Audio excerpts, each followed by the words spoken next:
and welcome to Egypt, between the Nile and the pyramids. So like always, we have to do an Arabic expression because unless you speak the language, you're not part of the language. You're not part of the culture that we're trying to understand. So the word wish in Arabic means face. Face. So wishak means your face. Wila is or. Wish again face. Al-Qamar. Your face or the face of the moon. So let's try it. Wishak. Wila. Wish. Al-Qamar. Al-Qamar means the moon. So your face or the moon's face. And an Arab says this to somebody, but they haven't seen you in a long time. You go, a long time no see. Is it your face I'm seeing or the face of the moon? So how many of you know where the Dead Sea Scrolls were found? In a place called Qumran. So that's the word Qamar, moon. Qumran is the two moons because the light of the moon of Qumran that they would see was reflected in the Dead Sea below them. So it's like basically the moons or the two moons. So Qamar is moon. And without any further ado, let's jump into the story of Egypt. Can you hear me or not? Is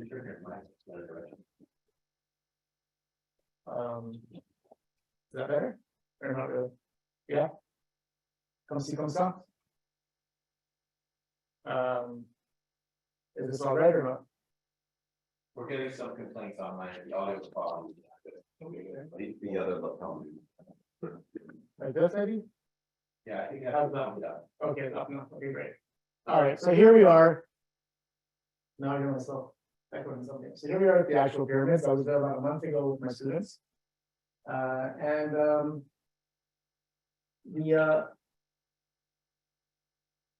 you might know, Egypt and the pyramids are located along the Nile.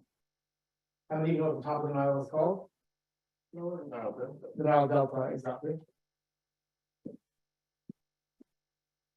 And in the early period of Egypt, during the Old Kingdom, Egypt was actually called Kemet.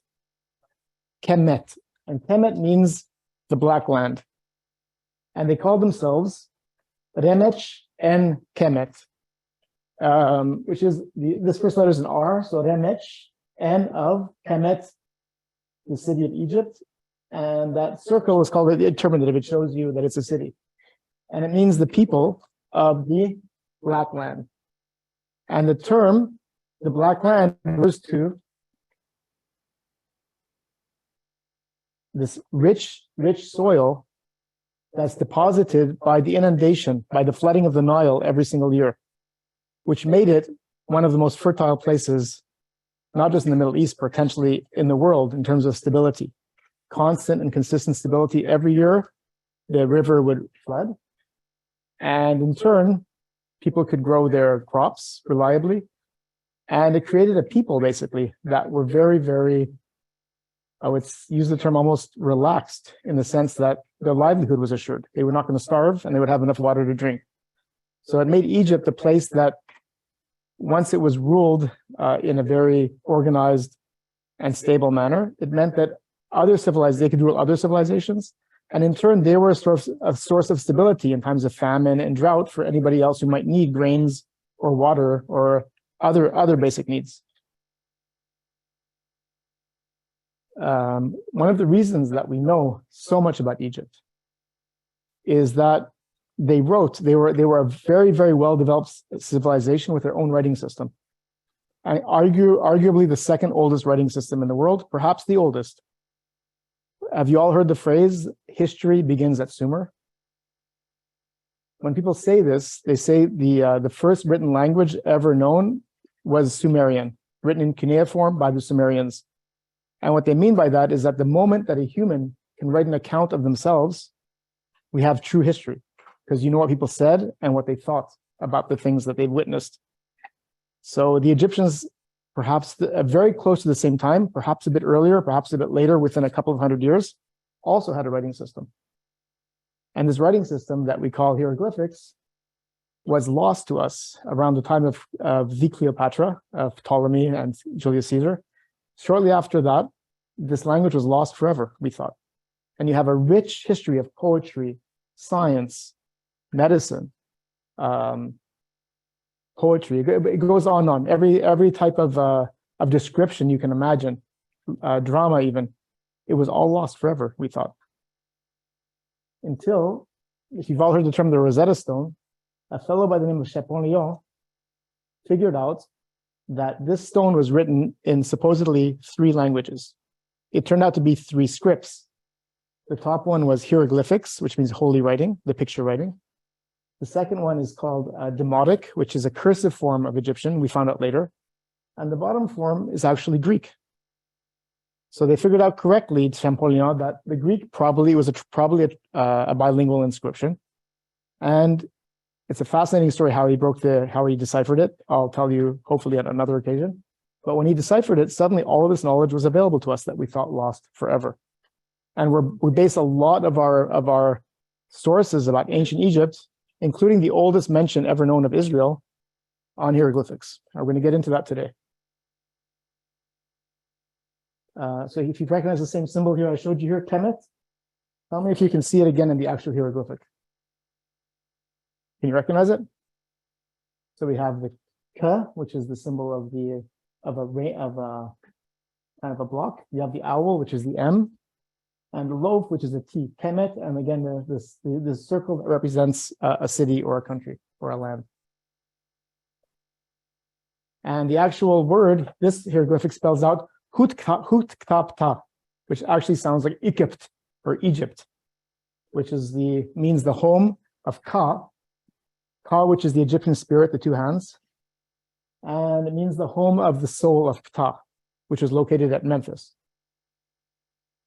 Now, the term for Egypt that was coined by Herodotus is Doron tu Potamu, the gift of the river. And in this case, the river, of course, was the Nile. And we know, and again, you see this gift. And Herodotus, around 450 BC or so, actually traveled to Egypt and gave us a wonderful description of what he saw. And the reason I showed you this particular vase is to show you a Greek ship, what it might have looked like. And I also chose this vase because it's also a red figure vase. For those of you that want to have a little piece of knowledge in your pocket, when you see Greek vases and the actual imagery is in red, it's called red figure, which means it's after 500 BC. So you can always date it into the 400s. So whenever you see a vase like this, you can sound like an expert in the museum. Go, I'm guessing that's around 400 something BC, and everyone will go, wow. Okay, so here you have Odysseus on the mast sailing past the Sirens. But this is the time period that Herodotus would have gone to Egypt. And this is what vases looked like when Herodotus went to Egypt. And here's another one called black figure. Whenever you see a black figure, it's older than 500. So you can go, I think that's about 510, 520, and people go, wow. And this is actually a kylix, which held wine. So whenever you see a kylix like this in the museum, imagine to yourself these symposiums where we had these parties. People would get together and exchange both gossip, music, talk about theater, and also philosophical ideas, which is why you have Plato's Symposium. But each of these things would be filled with red wine. And you wouldn't know what the picture was till you finished drinking it. And then you show your friends, look what I got. And they'd all talk about it. Oh, look at that one. And they discussed the painter. And it was a fun part of the party. And of course, you were a bit tipsy by then, so you probably thought it moved too. It was really, it was really a wonderful part of the Greek experience. And of course, if you know what the benches look like in the symposiums, you all see an imagery, the people lay down and drank their wine. And it's no accident that our Pesach Seder is based on a symposium. You drink your wine, you drink left as a free person does, and you enjoy yourself and you drink your wine while you're ready to discuss, you're ready to talk. And of course, the word afikomen itself is a Greek word. So in other words, a lot of what we're doing is based on what we're discussing today. Here is again some imagery of peasants farming along the Nile River. And I think I took this picture, I'm not sure, of what it looks like today. Basically, you'll see the same thing. I urge you, if you go to Egypt, to take an overnight train from Cairo to Luxor, because you'll see this all the way along, and it's the most fantastical imagery, and you'll be transported back to time, back to the Exodus. There's so much rich imagery that's still there until today to inform us. And Herodotus' experiences and the story, what we talked about Egypt and its reliability, makes us understand stories that start like this. There was a famine in the land of Israel, and Abraham went down to Egypt to live there because there was a heavy famine in Israel. And when he goes to Egypt, he tells Sarai, his wife, you're so beautiful. Please pretend you're my sister, so we don't get in any trouble. And you might know that story. But the point of this is not the wonderful story that we all share because of this incredible DNA we call our Torah, this that we carry, our portable DNA. But the incredible thing is that way back then, already you went to Egypt if there was problems, if you couldn't eat and if you couldn't drink, and if there were issues, you always went to Egypt. And that has never changed, by the way, throughout until very, very recent history. You'll see this consistently, especially with the Jewish people. Why do we have this incredible attachment and revulsion towards Egypt? So another story is, what's the other one there?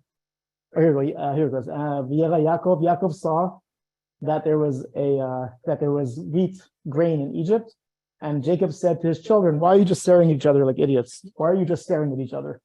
And he says here, "I heard that there was plenty of grain in Egypt. Go down there and bring us back some, so that we will live and we won't die." And of course, that's where we get the story of Jacob in Egypt, Joseph in Egypt, who rises to become, again, think about the theme over and over again, the second most important in Egypt. Remember I told you, the whole story that we've done over all of these sultans and kings and pharaohs is not about how Jews become the best or the greatest, it's how we become indispensable. And this is yet another story of that. So I just want to show you more imagery of what that looked like. Here I am running along the Nile River, talking to Ari and to Shirel. So I was actually running with my students at this point. There's the Nile right here. See? You want me to take a picture of that? I'll leave it for a second. Okay. And the oldest hieroglyphic inscription that we know of, I took this photo, look at the guy behind it, is called the Narmer tablet. Now, Nar in ancient Egyptian means fish, and Mer means chisel. The next slide shows it better. So this palette is very, very important because it depicts the point at which Egypt was unified. There's there's Lower Egypt and Upper Egypt. As you can see, lower is upper and upper is lower if you're looking at it on a map. And this Pharaoh Narmer actually unified the two Egypts. For those of you that know Hebrew, Yad is one hand. What are two hands? Yadayim, two hands. Ozen is one ear, two ears. Oznayim. Mitzr is one Egypt. Mitzrayim, two Egypts. Why do we say Mitzrayim? Because there's two Egypts. There was the upper and the lower, and it's unified by this fellow named Narmer. And if you look at the crown he's wearing, it's actually the crown of Upper Egypt. You look at the next crown, and this is the other side of an Narmer tablet. You have the crown of Upper Egypt. Here you can you guys see the fish on top of the I wish I had a laser pointer. Maybe I have a stick. Can I use your cane? Thanks. Here. So up here you have a fish, and here you have a chisel. Fish, chisel, Narmer, the Narmer tablet. And here you have the crown of Lower Egypt, the red crown. So the upper crown and lower crown. And what do they do with it? To show the unified, there's the upper crown, lower, they put it together to show he's the pharaoh of both Egypts. And sometimes you'll have pharaohs showing themselves with one crown, sometimes the other, and sometimes both. So Fran has asked many, many times, thank you. Fran has asked many times about the word Mesr in Egypt. What does it mean from Mitzrayim? Metzer is actually a strait of land, a land strait. So Mitzrayim is the two land straits that have been joined. And it's suspected that Misr in Arabic must be the same as Metzer in Hebrew, which is probably a cognate. All right, let's continue. Here's one of my favorite slides. This is in the Temple of Karnak.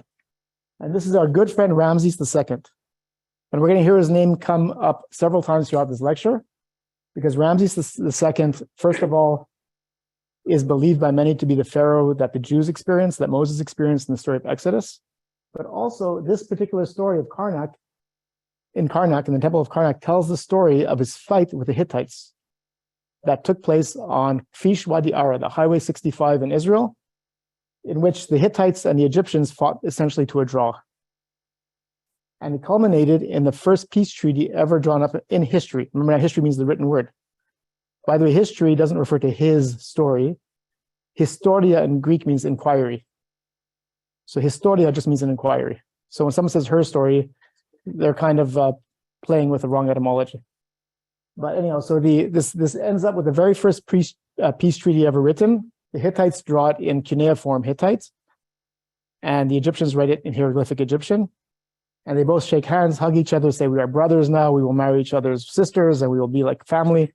They go back to their individual homes, Hattusha in Anatolia and Karnak in Egypt, and they both write about their great victory over the other, of course. Right. So, but we do have the first peace treaty. And debunking assumptions, we did not build the pyramids at all.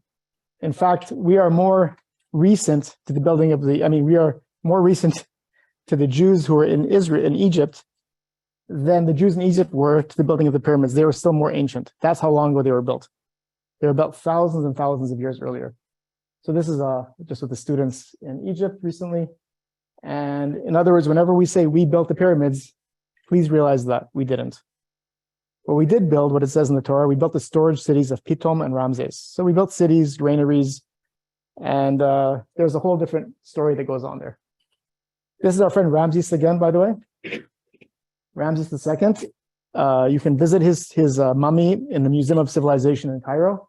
And in the 1980s, he went to France, to Paris, because they needed to check out a fungus that was developing on the mummy. It was destroying it. And in Paris, they investigated the source, they found it out, and they treated it. But when you leave to Europe, you have to have a passport, deceased or living. So they created this is a genuine Egyptian passport. Ramses II, date of birth, 1303 BC, nationality Egyptian. Now, it's not a joke. And look at the other side. Ramses II, profession, king, deceased. But look at that face. This is the face of Ramses II. This is incredible. You're looking upon, and it's to realize that you're looking upon a genuine character with whom we've heard so much about, with whom our Bible keeps referring to Ramses, the name Ramses. We hear it over and over again. And one of my students snuck this picture. They weren't allowed to take photos, so he did it from the hip.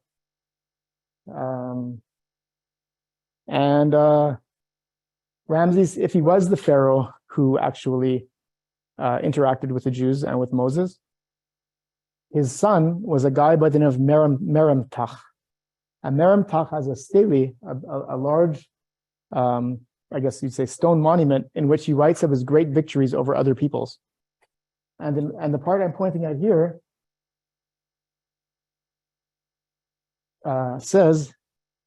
talks about Yisrael, and it says the seed of Israel is no more. So he boasts of destroying Israel.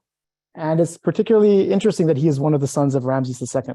And I thought that was, first of all, it is the only actual mention that we have of Israel referred to. Remember, they always say, did the story of Egypt ever happen? And with Israel, the Exodus, the only known mention of Israel ever in any of the hieroglyphic sources comes from here, this stele.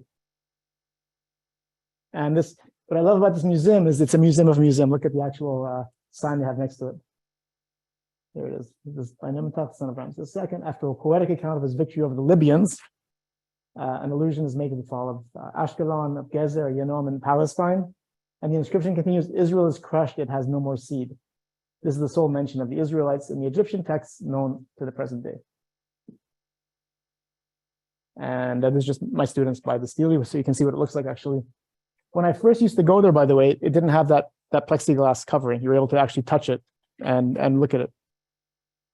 So,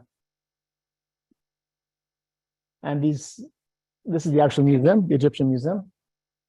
So it's a beautiful building. And we're still good for time. Okay. So let's move on to that. So we have now this famous Egypt. Do you mind if I keep holding it? It's okay. Got it? You don't mind that I'm hanging on to it? It gives me a sense of security while I'm speaking. I like it. So, so you have these pharaohs ruling very, very strongly and very securely over a secure Egypt for thousands of years. They go from the pyramids to burying their kings in tombs, but the language continues, the writings continue, the list of pharaohs as kings continues. Until one day, one pharaoh, let's see if I can move this so you can read it. One moment. I don't know why I can't get rid of this, but maybe I move it down is better. Is that better? So we're after a few thousand years of successful pharaonic rule. One day a ruler by the name of Amenhotep had his own epiphany and made a few changes. And here's where I need you all with me. This guy is maybe 100, 150 years removed from the story of the Exodus of Moses. And he basically suddenly comes along and says, all of these gods we're worshiping, which were in the hundreds, if not the thousands, they don't exist. There's only one God. And this God's name is Aten. And he changes his name from Amenhotep. Amun is the head of the Egyptian pantheon. Let me see if I can change it. To Akhenaten. And Akhenaten, Aten is the name of the one God, A-T-E-N. And he closes down all the temples across Egypt. And he moves his location, his center of location, to another area of Egypt called Amarna. And he makes other changes as well. You notice his build looks slightly different than the other pharaohs you see? What are the other pharaohs you see? What do they usually look like? They're fine specimens of virility and manhood, their chests out, arms out. It doesn't matter what they really look like, but that's how they display themselves. And suddenly he shows himself probably as he looked, with a bit of a pot belly, and he does other things too. Whereas the other pharaohs always depicted themselves in, let's see if I can show you, in scenes of basically austere military victory and prowess. He shows these sweet pictures of himself with his children on his lap, look. And his wife's name is Nefertiti. You ever heard of her? And he shows himself with very wonderful photos, very beautiful depictions of his love and his harmonious relationship with her. And he writes praise, like odes of praise to this one God, to Aten. And I want to look at one of these odes with you and see if you can see any resemblance to one of our the Psalms of King David, Psalm 104. So this is Akhenaten, what he said to his one God. O one God, beside you whom there is none. And in Hebrew it says, Yahweh, my God, you are very great. In Aten, how many are your deeds? You made the earth as you wished. You alone, you made all peoples, herds, and flocks. Yahweh, how manifold are your works. In wisdom you have made them all. The earth is full of your creatures. Aten, when you set in western light land, earth is in darkness, as if in death. You make darkness, and it is night. It goes line by line all the way through. Each lion comes from its den. The young lions roar for their prey. When the sun rises, they withdraw and lie down in their dens. When you have dawned, they live. When you set, they die. Aten. When you hide your face, they are dismayed. When you take away their breath, they die. And it goes on and on. The similarities have intrigued scholars, biblical scholars, for many, many, many years now. You set every man in his place. You supply their needs. Everyone has his food. These all look to you to give them their food in due season.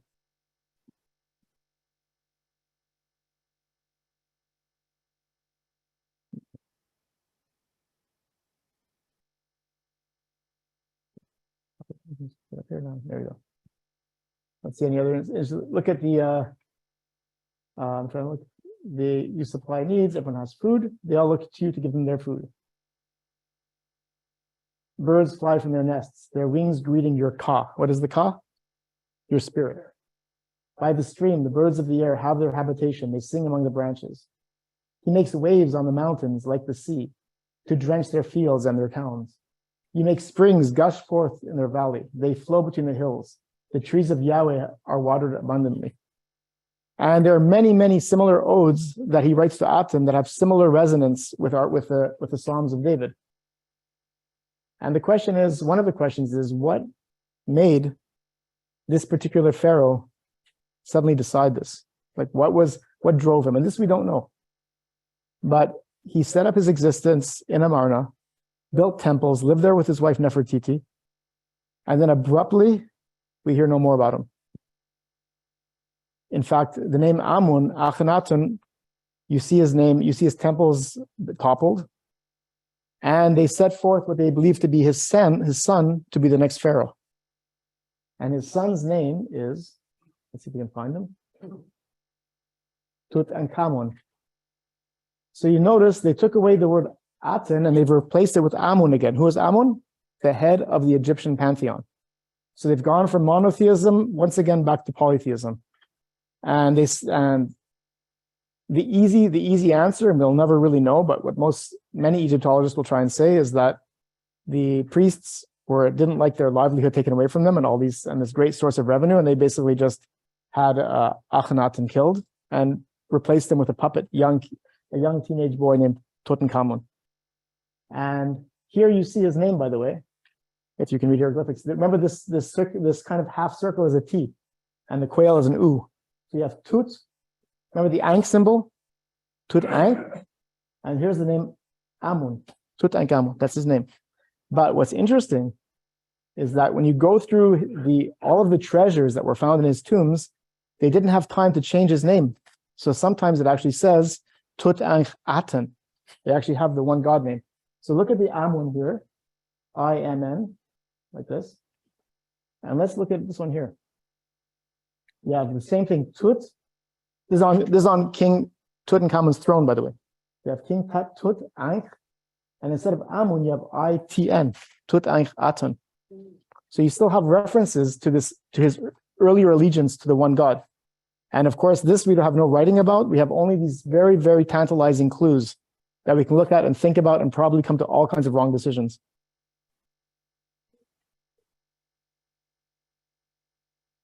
It's called the mummy mask. So when they die, they cover your face with the most lifelike, what they believe of your likeness when you die. It's like, you ever see those nesting dolls? When you look at the sarcophagi, they put them together in a similar way, one after the other, and each one is more exquisite, and the richer you are, the higher. So a pharaoh can be no higher. The remarkable thing is the treasure is it's the only tomb they've ever found where all the treasures were intact, all of his grave goods were intact. And it is phenomenal. If you ever go to Egypt and you look what they had, or just look it up online or look up a book. And this was just a minor pharaoh who ruled for a few years. Can you imagine all the other hundreds and hundreds of pharaohs who reigned? What they had, and there's still some that have not been discovered probably. So, well, who knows? So, pardon the pun, but Sigmund Freud was fascinated by Akhenaten. And he came up with his own theory. And what he said is that he wrote a book. By the way, the last year of he died the year this book, he'd written, this book was published. The man Moses, and die monotheistische Religion, and the monotheistic religion. So he says that Moses was basically one of the priests or the followers of the one God. And he and his fellow Egyptians who worshiped only one God were persecuted. So he brought all of his persecuted fellow Egyptians out of Egypt and into another land where they could worship in peace. So it was not a very popular theory. Freud was really decried by all kinds of biblical scholars, some of whom called him brave, others of whom called him crazy. But it was a fascinating theory. I made the mistake of one of my best friends, his brother invited me to his Pesach Seder, Moroccan. And I talked about this theory, and they were very upset. So I won't speak about it at a Pesach Seder ever again.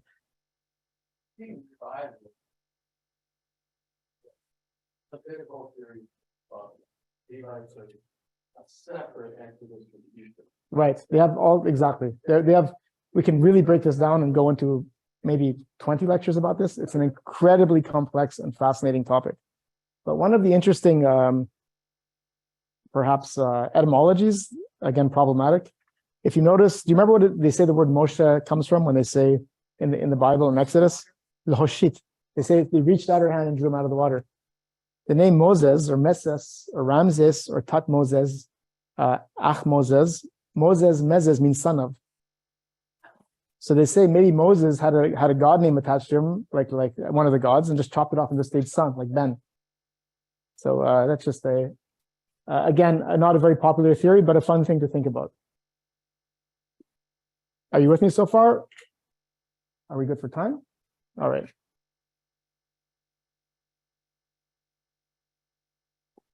Let's go to the next one. Let's jump forward a few centuries to the 6th century BC. These stones, I may have taken these pictures myself. I tried to put mostly my own slides.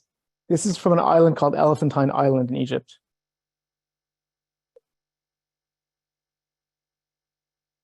This dates to about a century before our friend Herodotus visits Egypt. By the way, this is the same throne of Tutankhamun. This is Tutankhamun, and this is the same throne where I showed you that they have his name written, Tutankamun. So Herodotus visits Egypt in 450 BCE. So this site on Elephantine Island, which we're going to get into depth, was basically a site built up and inhabited by Judeans, people from Judea that moved there. There was an army unit that had been set up there to set up a garrison. And when Egypt passed from Egyptian hands to Persian hands, the Persians kept the garrison there still, which lasted another century or so. And we have all kinds of letters written in Aramaic talking about the one God, about Yahweh. They even built a temple, a Jewish temple, that was right next to an Egyptian polytheistic temple. And this is a fascinating story because we don't think about the fact that Jews always were in Egypt, stayed in Egypt, and there was a continuous inhabitation of them throughout time. And I wanted to look at a couple of observations that Herodotus made and compare them with some inscriptions we have from the Torah, so you can see just how much this influence has continued among the Jewish traditions. So what does he say about the Egyptians? Herodotus, this is from Herodotus, Histories. How do you say, what does Historia mean again? Inquiry. Inquiry. What does the word history mean? So in Herodotus' Histories, he writes, the Egyptians, this is his own observation. Remember, I showed you he goes to visit Egypt, he's a tourist. And what does he remark on? The Egyptians established for themselves manners and customs opposite to other men in almost all matters. For among them, it's the women who go to market and trade and engage in commerce. The men stay at home and weave. The men carry burdens upon their heads, and the women carry them on their shoulders. And then he observes something very strange. The women urinate standing up, and the men crouching down. I don't know about that one, but he writes it. And he says, when it comes to mourning as in sorrow when somebody dies, unlike the usual custom, meaning the Greek custom of trimming hair short when death occurs, the Egyptians grow their hair long on their chins and on their heads. The Egyptians also, very strangely for Herodotus, practiced circumcision. This for the Greeks is the most abhorrent custom of all. In fact, being circumcised could actually keep you from competing in the ancient Olympics. It was considered to be such a sign of barbarism. So, and when it comes to writing, while the Greeks write from right to left, left to right, the Egyptians write from right. Sorry, the Greeks write from left to right, the Egyptians write from right to left. And in doing so, they say they're doing it correctly and the Greeks are doing it wrongly. And they have two types of scripts for writing, one of which is called holy. Hieroglyphic, by the means holy writing, hero and glyph. And the other common, just a regular cursive script. And the next point, which I think will really intrigue you, I hope it's here. Herodotus adds that no native of Egypt will kiss a Greek, use the knife of a Greek or his cooking pot, or eat of meat if it has been cut by a Greek's knife. What does that remind you of, by the way? Kashrut and something else too. They won't even, let's continue. Let's go to the next point in a moment. I'll see if you can get to the point I'm trying to make it on your own without my telling you. Here. Genesis, Shemot says that the Egyptians will not eat with the Hebrews. And it says the Egyptians, the Hebrews, I mean, remember when Joseph makes up with his brothers and they go and eat together. So he says the Jews, the sons of Jacob, fed themselves, cooked for themselves, and the Egyptians cooked for themselves and ate by themselves, because the Egyptians will not eat bread with the Hebrews, for that is an abomination to the Egyptians. And when you think of the custom that we still have in Judaism of wine, when a non-Jew touches wine, it becomes, if you're Orthodox, let's say, and you follow this custom, and it becomes not kosher, you kind of see, this kind of idea continuing. And it's a very unique custom. I know of no other people that say you pollute something so badly that you cannot even drink of it if a non-Jew touches it. So the Hindus have, this is the caste system. We're getting to something very different there. But yes, there is something similar in there. That's a whole different topic. I love that one. No, it's good. I appreciate you saying it. That's why I want a live audience. It's much better. But so when Herodotus visits Egypt, there's already a well-established Jewish community living on Elephantine Island, which is here. That's right. Exactly, very close to there. I was actually there also with my students. Let me see if I can, the next slide actually shows the island. Oh no, here we go. This is what the island looks like. And, I'm sorry? Now, no. Now it's just it's a bunch of hotels. And on the other side, there's a bunch of ruins. So on Elephant Island, as I told you, the Persians had taken over from the Egyptians, and they ruled over Egypt in 525 to 404 before the Common Era. And I took a vase from you. I shouldn't put the date there. Now you have to tell me yourselves. Can you date it? It's before 500. It's older than, I mean, it's more recent than 500. So you have to go in the 400s. And it's red figure, so it's 480. And here you have a Greek soldier fighting a Persian. The Greeks are remarkable for this because they're the only people that I know of in that time that tell all of their stories everywhere you go. They cover every single surface of everything. They have what's called a horror vacui, a fear of emptiness, and they fill it with everything.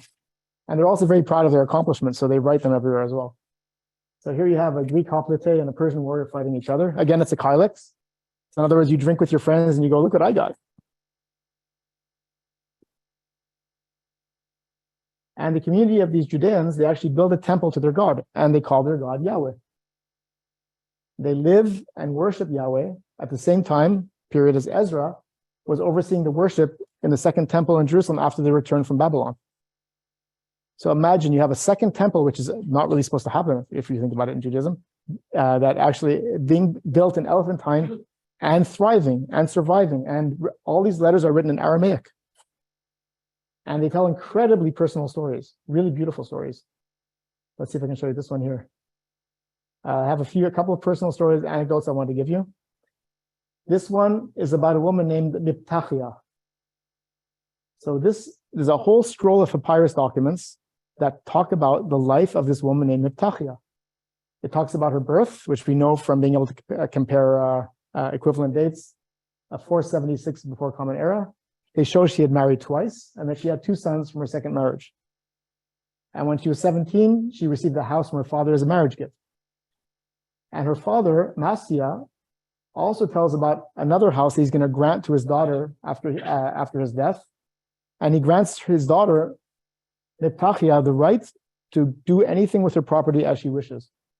And you have 12 witnesses signing this document, including 2 sons and a grandson, in which they abdicate any right, absolve themselves of any right to actually have any claim of the property in the future as well. It's a very thorough legal document. Isn't this fascinating? And the story continues. Eventually, Miptachia gets more property, including another house from her father because he's repaying a loan to her. And these legal scrolls are the earliest documentation that I know of, maybe you can think of something else, about an individual Jewish woman and her life. And her actual power, I would say, and the degree of emancipation to which she lived in relatively ancient times.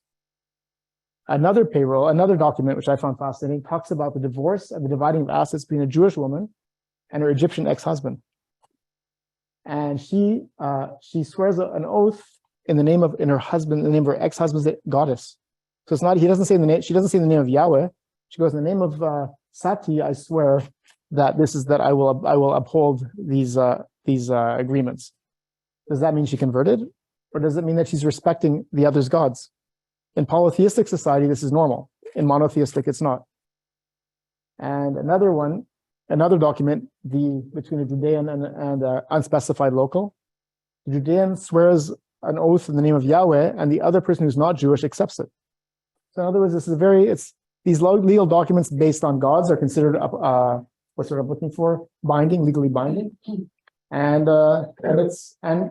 there are literally hundreds, if not thousands, of documents in this time period. This is the goddess I want to show you quickly. This is the layout of the temple on Elephantine. Do you have any questions, by the way, up to this point? There is a question also. When people ask questions, to repeat it. Yes. Where are these documents today? Like, where were they found, and where can someone see them? Are they in which museum are they in? So you have to repeat the question. Okay. The question is, where are these documents today, and can they be accessed? So first of all, they're all online. I'm trying to remember the professor. I actually sent you a link to the archive, where all the documents are located, and also the translations of each one by one, including their individual stories. And this we will provide to everybody. The name of the actual university eludes me at the moment. What was the other question? So where are they kept with the document? Yeah, so they're as I said, the actual location I don't remember, but they're. Do I have a picture of of how it's stored? One moment. No, I can't find the. They're all kept in error-proof. Like, I don't think any of us can have access to them even if we wanted to, but you do have access. They've all been digitized, so you have access to all of the reproductions.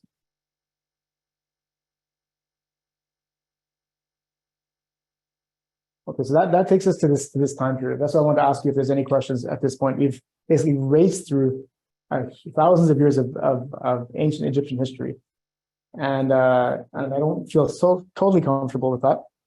But time period established the dating. yes, We really know. the question is how do we date these the time periods? How do we know? And the answer is the ancient Egyptians kept very careful records of their kings, of who lived when, how long they lived, how long they reigned, when the next one reigned. And once you've established a point of reference that you can say this king definitely ruled at this time period, everything else just mathematically plots very, very easily. So we're pretty secure about the dates. Any other questions at this point? Okay. So we also know of Judeans, once more, who seek refuge in Egypt after the kingdom of Judea was destroyed in 597.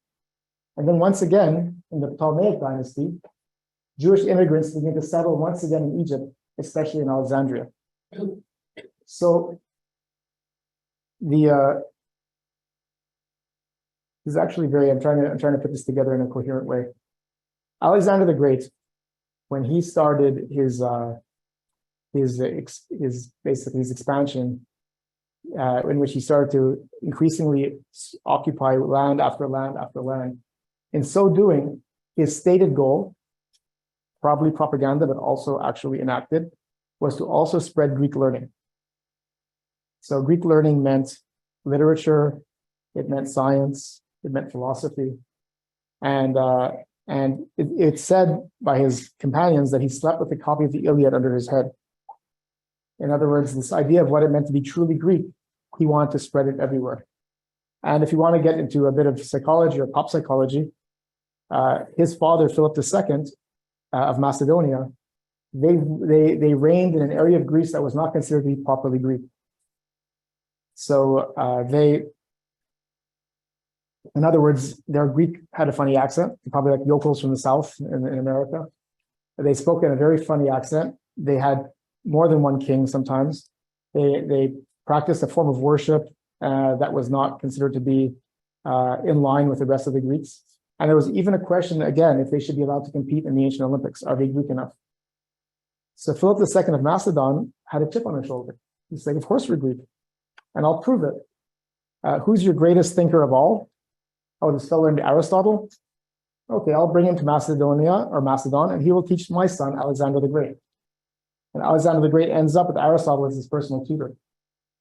And of course, Aristotle was taught by Plato, who was taught by Socrates. So we have this incredible, and if the Greeks were very xenophobic, meaning they were not interested in sharing their greatness and their knowledge, it was only for the Greeks. The Olympics are only for the Greeks. Philip II and Alexander the Great especially said, we're going to spread this way of thinking to everybody. And that's where you get the word Hellenism from, the spread of Greeks. Hellenic is Greek. So the spread of Greek thinking and culture, which is again why we have Pesach on our symposium. We're all inheritors of this tradition. This is a very crucial time for us. You can't just flip it, just kind of jump into Alexander the Great now. This is the point in which you have an aggressive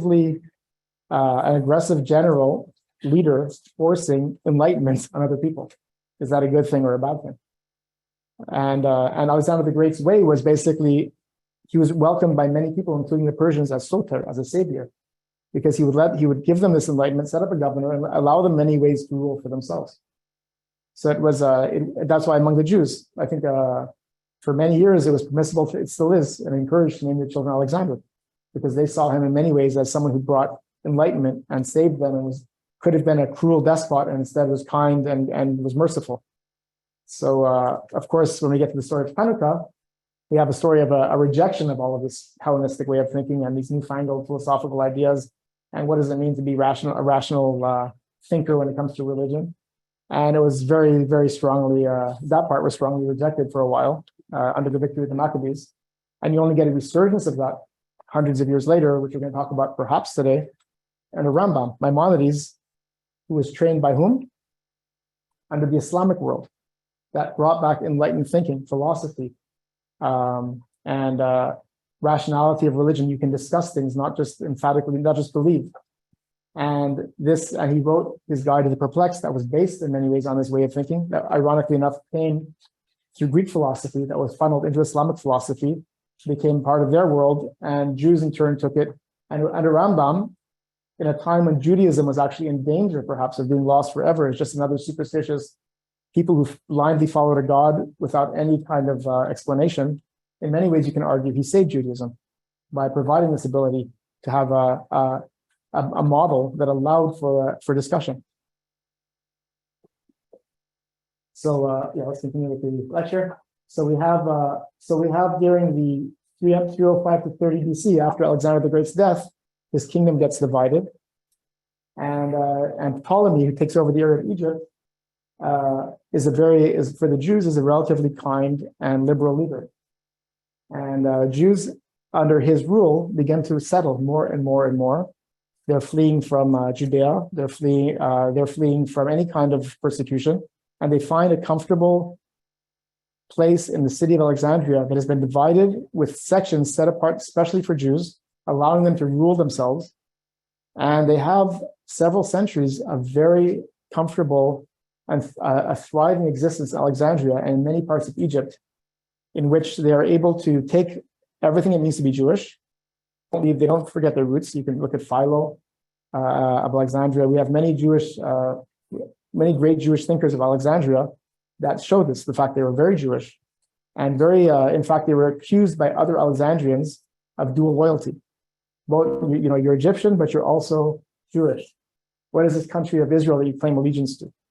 So this is a very common accusation levied against Jews that was also levied against the Jews of Alexandria.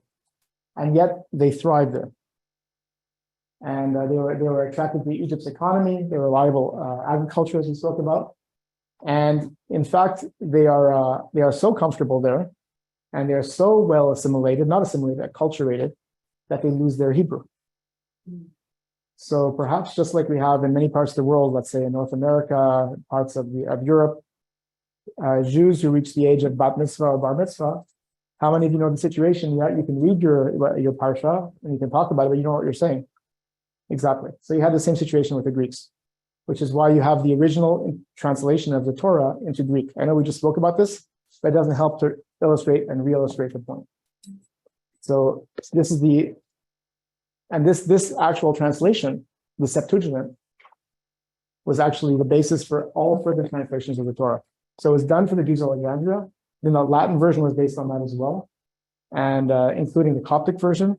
It went on, and it was basically it was done for Jews by Jews. So if you're ever suspicious reading the Greek translation or the translation based on it, realize that it was done by Jews as well, It's kind of and it brings up the fascinating question, can there ever be truly a translation of something? Is it ever really the original? And aha, thank you. So we have the question, is this the time when the Copts are beginning to emerge? I don't believe this is actually divergence. I think it's extremely important we touch on this.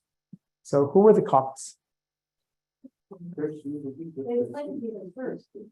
Yeah, so we have two answers. You say the Copts were the Christians of Egypt, and we have an answer that claimed to be the first. And what does the word Copt actually mean?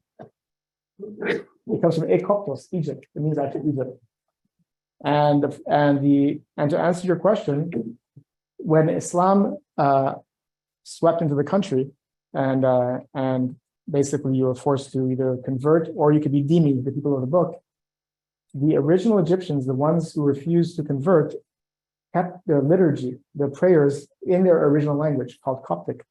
They write it with a symbol, mostly with Greek letters, with a few others for sounds that we don't have in Coptic.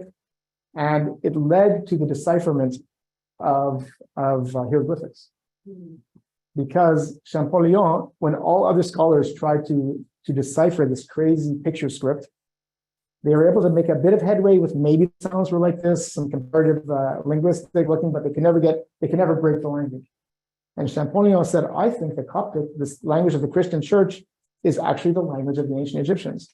And he spent years studying it, and then he applied his knowledge after his years of study and finally cracked the code. To the point that anybody can study ancient Egyptian today and become relatively fluent within 4 or 5 years. So it's an incredible breakthrough. So yes, the Coptics that do actually represent in many ways the original Egyptians linguistically. They say also genetically, but they're a fascinating culture to study, and in many ways they represent one of the earliest forms of Christianity as well. Does that answer your question? Yes, and I was just sort of trying to figure out, was it during the 11th dynasty or? Well, yeah, you're still in BC. Oh, okay. No, so Christianity comes a bit later, but you're on the right track because these people are preserving their language. They're gradually moving from writing in hieroglyphics to writing in Greek. So they're already forgetting how to write their original language. So you're on the right track. So of course, the Coptic Christians, when they refuse to convert to Islam, they keep their language. And so you're actually you helped us a lot with that question. So let's see anything here. So we have dedications to Ptolemy and to Berenice. Let's see if I can do this again. That are found in Alexandria that we still have today. Where's my arrow? Very annoying area that I can't. These black things here. You're at 428. 428. Okay. So we have a dedication to different synagogues, but interestingly enough, to Ptolemy and to Queen Cleopatra. Let's see it. And so yeah, let's move a little bit again. I want to show you some interesting points. You have, and by the way, you took 5 minutes of my class with your introduction. So we have soldiers, Jews as soldiers. So you have Judas, the son of Josephus. 4 Jews mentioned of Egypt who are fighting under Ptolemy's army. So once again, you have Jews who are loyal, who feel fully part of the society. And then you have this comes more into your question now. The utopian existence of the Alexandrian Jews starts to end with Christianity. And this is when you actually first start getting the kind of anti-Semitism that we've heard of for so long. We never have it experienced in Egypt until this time period. And you have Jews exiled, with Jews retaliating because they're so strong. You have pogroms being carried out. And so under Christianity, the Jews are beginning to suffer. You still have stories like Yaakov, the son of Achilles, who worked as a shamash in a local shul. And we spoke about this already, about the translation of the Ptolemy. Just to give you the Ptolemaic grammar, this is the cities with the population. And let me take you into Arab world.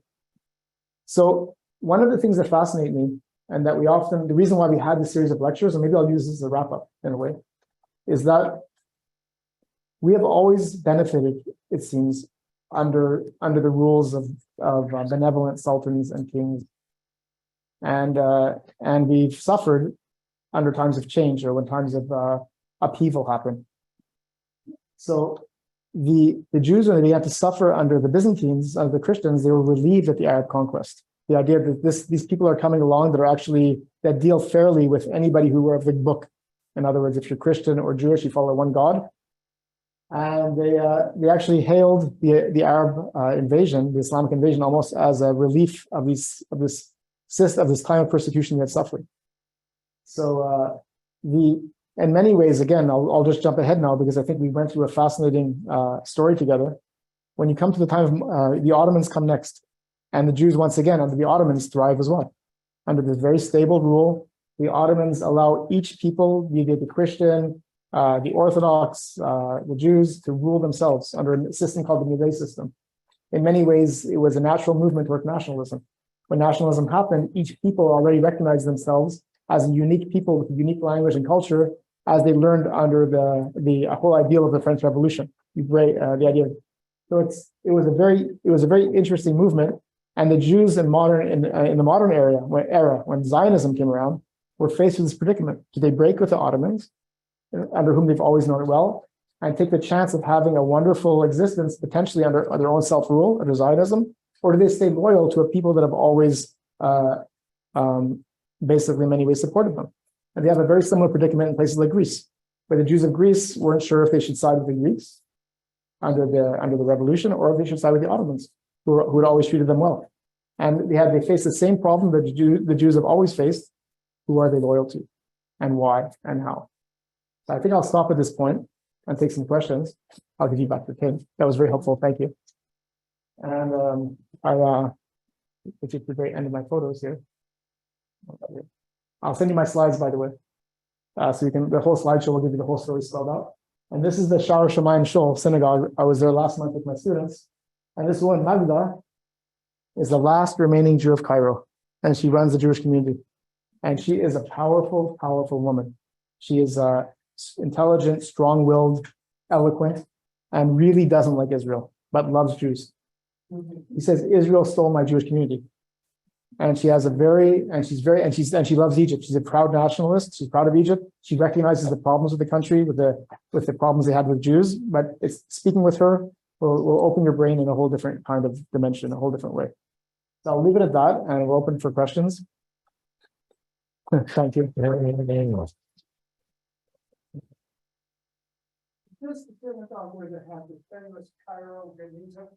That's the Ibn Ezra synagogue. I'm asked if this is the synagogue in which they had the Cairo Geniza. The Cairo Geniza has been closed for the last 2 years or so under renovation. It's just reopened, by the way.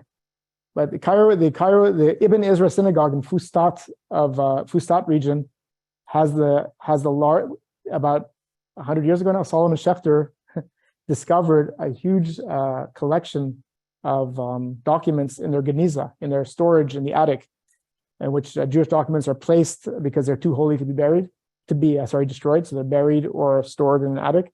And these documents reveal the whole medieval world, not just of the Jews, but the interaction between the entire world.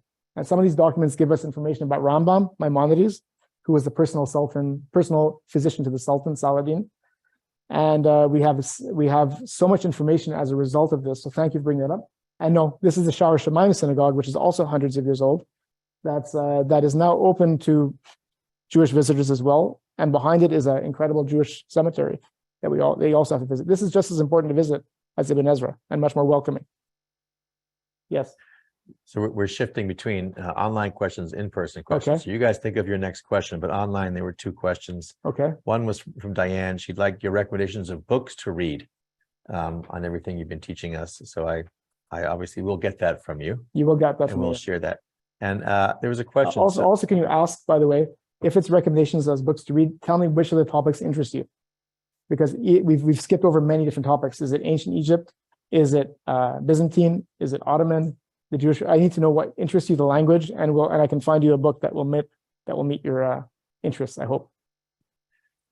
Second question from online is in Spain, we learn about many Jews who become new Christians because they're fearing for their life, but they're still practicing secretly their Jewish rites. Does that happen in Egypt, for example, or in the Muslim world, where you find people converting to Islam but still maintaining some kind of secret Jewish life, or is that something you just don't see in this world? Okay, so everyone heard this question. I don't have to repeat it, right, Ari? So the answer to this question is that under Islam, they are not allowed to forcibly convert anybody of the monotheistic faith, people of the book, either a Jew or a Christian. But if you remember from our lecture last class, under the Almohads, this Amazigh Berber leader, they actually enforced conversion on the Jews as well. And Rambam, Maimonides, and his family, before they fled, they were given this threat as well. And the belief is controversial. Please look it up, and I'll send you articles that he and his family probably converted during this time in name, but not in their hearts. And when they reached Egypt under a regular Islamic ruler, they were able to return to Judaism, and this made him write a treatise saying that if your life is ever threatened, you are allowed to do this. And they believe this may have set the precedent for the Marranos and the crypto Jews as well in the future. The idea that but under Islam in general, Ari and whoever asked the question, you do not have to convert. You are permitted to pray and be treated with respect as a Jew or as a Christian. Yeah, Fran. What is the name of the synagogue in Cairo where Jesus and the Holy Family supposedly hid out? And what is that story? Oh, the story is the story of Jesus in Egypt. To be very honest, that is out of my realm of study. I'd have to look it up for you and get back to you. Is that okay? All right. Online question. So you focused on you went up to the Jews of Alexandria, but what about the Jews of Cairo? Where did they come from? And what part of history before they left? Yeah, so Cairo is a more recent city in many ways. There were small communities, not just in Alexandria. There were other large cities in which the Jews inhabited under the Ptolemaic rule and flourished. And the area of Cairo grows in the period of time, I would say, like mostly under the Ottomans, in which the Jews were fleeing the pogroms of Europe, and anywhere basically where there's any kind of persecution, they found a comfortable place to live in Cairo. And you have until the 1900s, until the 1950s, Jews living very, very comfortably, and until they reached, I believe, about 800,000 in 80,000 in Cairo, and they are treated very well. It's only under the rise of Israel and Zionism that you start seeing this relatively strong coexistence begin to crumble. And many Jews of this time period were very, very strongly anti-Zionist, very proudly Jewish, and very anti-Zionist. And some of the I would say the slogans were like, "We are for a unified, proud Egypt," pan-Egyptian, pan-Arabism. This idea flourished also among the Jews of Cairo as well. So Israel gave them a profound problem that they had to reckon with and deal with. And it was actually only under the anger of the Arab Muslims in Egypt that about the creation of the state of Israel, in which pogroms started from within, that you actually see the Jews starting to get very uncomfortable with this, getting fearful for their lives, and starting to flee. Yeah. So you have a question for me? Yeah, people are saying there's an echo. So Oh, really? I don't know if that's the case. You may want to move Okay. back maybe a little bit. Right. So in other lectures where you talked about Jews in Muslim worlds like Morocco, you talked about a feeling of missing the Jews. So Morocco looks around and Jews were there, then they're gone. Is that happening in Egypt as well? Do Egyptians miss their Jewish community? And when you traveled with the kids and you went places, was there anything in that regard that indicated to you that Egyptians were thinking about this community that was there and now is gone? Okay, well, that's a very complicated question to answer, because even in the case of Morocco missing its Jews, that started with a very strong effort by the king of Morocco to actually change the textbooks in which Jews or the Holocaust were rarely even mentioned, or if they were mentioned, there was negative allusions to Israel. The whole education system started to change from within over the last decade or so in Morocco. And with that change, you get a sense in Morocco of we miss our Jews, but that was actually a push from within. In Egypt, something similar is happening, but it's much harder because of the recent wars with Israel and Egypt, and because of the fact that of their closer relationship with the Arab world. It's North Africa is one step removed. Egypt fought the wars. They are very closely allied, and a lot of the typical anti-Semitic tropes that were trotted out by the Nazis that were first adopted in many ways by the Egyptians and spread and disseminated from there. So Egypt is interested now you can see among the current government in creating a new reality. The textbooks are being rewritten, and there's a sense in the evening after this is Friday night, we davened, we prayed, and then we had to walk home over about 40 minutes to our hotel. We had a police escort the whole way with our students. But the idea that the police would come and protect a group of Jews walking on the rights to walk on Shabbat evening is a very new thing. Our guide, Doa, who's Egyptian, said you would not have seen that even 5 years ago or 10 years ago. So there is a change, but the answer is it's complicated, and it all has, and the leaders of each government, let's say Egypt, Morocco, and other countries, Saudi Arabia, for instance, is revising their textbooks now as well. I think it was recently in the news, I think even yesterday, there's a recognition that you have to start with education, and you see that beginning now in many places in the Arab world. We have a question for you. Yes. We have to wrap it up, so. Okay. Comment and then wrap. I have friends that are Coptic Christians. Yes. She was born in Egypt. He was born here. I'd say she's probably in her mid-40s, something like that. And one of the things that she has said to me is, and she grew up for a while in Egypt, and she said, we missed our Jews.